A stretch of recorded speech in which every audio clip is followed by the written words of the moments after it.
This is the Lone Crater YouTube. We hope this video helps.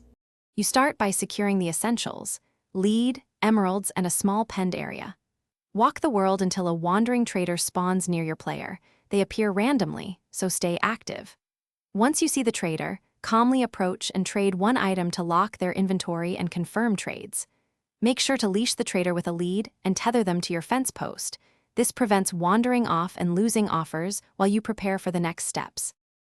Once tethered, inspect every trade slot and prioritize high-value or rare items like saplings and shulk-related goods. You trade duplicates to refresh offers. 2 trades often trigger a new set, so alternate trades to cycle desirable items. Make sure to compare prices with villagers or your known baseline so you don't overpay emeralds. If you want repeat access, plan to capture and transport their trader llamas carefully. They carry the trader and can be moved to your trading hub. You finish by relocating the trader to a protected trading room so you can repeat trades safely. Use leads on llamas and boats or minecarts to transport mobs through water or rough terrain. Leash the trader before any movement. If offers vanish or trades lock up, pause and let the world tick for a bit, then trade again to force refresh. Make sure game difficulty and spawn settings aren't interfering.